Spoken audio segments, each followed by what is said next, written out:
Morning, family. It's Tasha Mara prepping. You already know what time it is, baby. Get your drink, pull up. Let's talk about it. I actually want to talk about a topic that we don't discuss that much, I think, in my community. You see a lot of channels talking about lists, different things to get, different food to get, different hygiene items to get, different things to get. But I want to concentrate and dial that down to health. I think that we talk a lot as well about mental health being something that you need to prepare for. You need to prep items to help you, with your psyche and what are the things that make you happy and what are the things that make you focused and have energy and have a good mindset, right? So that you can navigate through what's to come, right? And when the days are dark, you can navigate through that. And a lot of that for me and for people who follow Christ is God, right? And falling, at his feet, asking for help and guidance, basically, during those times, right? And knowing that he'll be there with us. But there's a lot to health, and there's a lot of things that go into health that I think are important to talk about. And a big one is has to do with certain things like people hooking up, and also the darker side and ugly side of assaults, and how that stuff, both sides of that, are still going to be happening, right? Women are still going to be having babies, right? There's going to be assaults. There's going to be people still getting together, hooking up, having sex, no matter how bad it is, because for the psyche, a lot of people will do that because they'll want to feel that connection. They'll want to, you'll have that. It's the end of the world. Let's be together. And there's going to be connections that are formed from people helping people, and connections that are just naturally made from chaos, right? Good and bad. And so you have to prepare for that. So I have a few things I wanted to talk about. Just make sure that you have this stuff in your preps and be thinking about it. And some of this stuff that I'm going to mention is going to be hard and almost hard for me to say out loud. But I'm going to say them. Okay. And I hope that I do not offend people. I try to keep this channel. Hey, you believe what you believe. I believe what I believe. There's three sides to stories and coins and everything, right? And so you have the right to believe how you want to believe. Okay. So some of that stuff is birth control, right? Having the ability to continue to keep yourself safe and ensure that you're not going to get pregnant, whether that's by choice, by accident, or by something bad happening, an assault.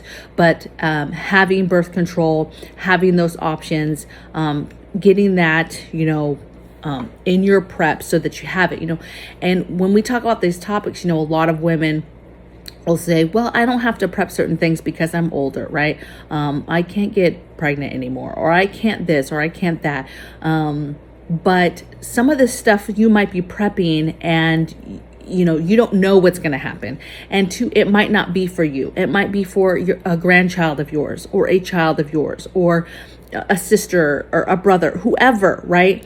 And so these things, as we talk about them, they're important to have in general. Okay. It's kind of like baby supplies. I don't prep a ton of baby supplies because we're older. We don't have babies here, but one day maybe we'll have grandchildren, or you have no idea what will come knocking at your door and who you will be helping, and a baby ends up being involved. Okay. And so you want to be prepared in some capacity for everything, right? And so although I don't prep a lot of it, I still have it.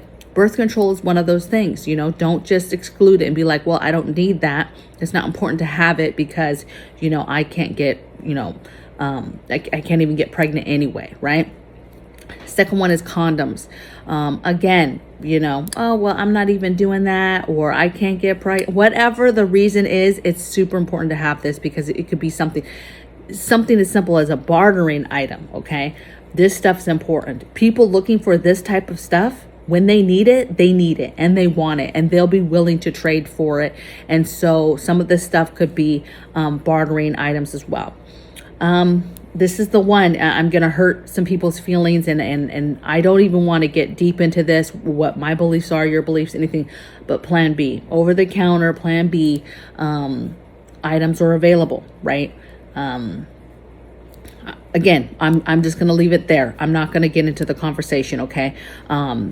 You're either going to prep it or you're not, right? That's your choice in life, okay? Next thing I have is just STD creams, different creams that you can get over the counter, right? Anything like that you're able to get that is over the counter, that is in the realm of helping to clear up something down there.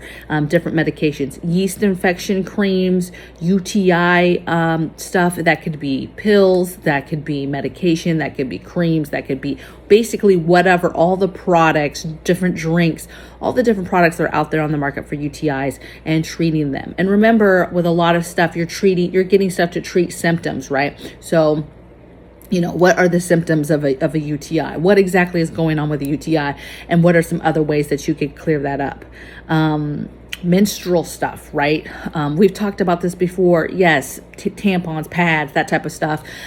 Thinking long-term with all of this stuff. What is the long-term solution for all of this stuff? Having, washable stuff, washable pads, washable items, washable baby diapers, right? But having all the menstrual stuff, menstrual cramp stuff, the pills, the warm blankets, the heating pads, the whatever it is during that time that you need, that's important, okay? I think that there is areas of our body that you should be thinking a little bit more about too. And this is not even just women's health, but men's health as well. I think it feeds into all of that stuff. What you're eating is going to feed into stuff that is going on downstairs with us and our overall health, right? Your feet, I think, are extremely important, and prepping for that and having all the things for that. I think that brain health, focus health is important to think about. I think about fatigue, arthritis, fatigue, chronic type energy, right? And it becomes long-term. How do you do this stuff? With all the stuff I mentioned too, is there a holistic option for it, right? Is there a holistic birth control, if you will? Is there a holistic UTI clear up, hemorrhoid clear up, different STDs? What did people do back in the day when they got that stuff? And there maybe wasn't this hardcore medicine that you could just get, or antibiotics. If you have a JASE case, or you've bought your antibiotics, or you've bought your antibiotics from Contingency Medical, I have both links below. I would suggest getting a case from both, because then now you're doubled up with your antibiotics in your home. But researching these type of items, what would be the prescribed antibiotic? If you got a certain STD, do that research now. Figure it out now. What would be the best thing to take? What would be holistic things to take? What are holistic things that you can get now? Tinctures you can make, whatever the case may be, different salves, whatever that you could take to help you through some of these things, right? A yeast infection, a UTI, whatever the case may be, okay? I think it's important that we think about health, in general.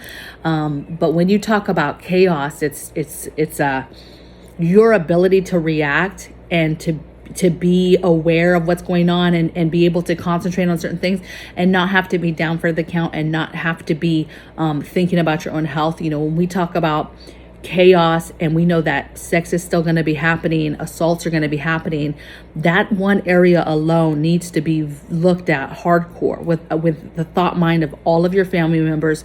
What does that look like? How do we deter that from happening? What do we do to help, offset that, make sure it doesn't happen?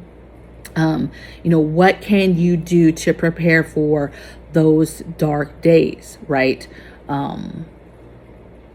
You might have, it's no big deal. We don't need condoms. We don't need birth control. We're not having, we just have sex with each other, right? It's husband and wife.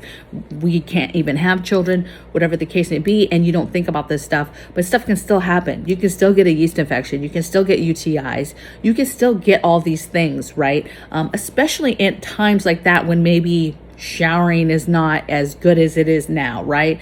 You know, you're not staying as clean. You're doing more physical work. There's other things going on that are in play. You guys come together and now, you know, you stir up something nasty starts happening down there that you're trying to clear up, and you don't have the right things in your preps to really help, you know, fix that and correct it, right? So super, super important to think about this stuff. Because you know, the good and bad is going to happen, and that's really what we're preparing for, is to be ready for the good and the bad, and being able to provide stuff for ourselves, but also possibly being able to have something that we can provide for somebody that comes across our path that desperately needs something. So that's how I feel about that.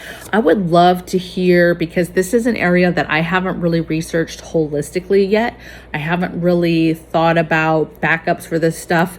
You know, I have quite a few of these things in the, you know, over-the-counter form, but holistically, you know, what is out there. If you have a great tincture, a recipe you want to share, a channel you want to share that out with the group. Let us know in the comments. Maybe it's a tincture for fatigue or chronic fatigue or chronic, you know, ailments, different stuff that people are taking just to, you know, almost immune boost in certain areas, right? What are people doing to prepare to stay healthy, especially when we talk about sexual health and we talk about you know, the things of our body that could affect that, and could that they're all tied together, right? What are the I guess body areas or things that you are concerned about having to handle or take care of in the future, right? What are your concerns? You know, one for me is I have an extremely bad back, right? And it goes out seriously, you know, from time to time. And, you know, a lot of that is just, you just lay down, you don't move, right? But, you know, in today's world, I take a muscle relaxer, I have pain meds. And so you need to take time to think about the future, the longer future, when you're not able to do that. I don't have any more muscle relaxers. Maybe I don't even have pain meds over the counter. What am I taking to help me in my healing? Or am I just laying there like a dead horse, you know, for a week until it decides to relax on its own and let me get back to life? And that might be the answer, right? So let me know what you guys' thoughts are on this topic, things that you've prepped, maybe items that you have prepped that you think are super important that I didn't mention on this list, anything holistically that you want to mention to the group. I'm open. I'm all ears. I hope you guys are still having a great weekend, and I'll see you guys on Monday on the next video. Take care. Bye.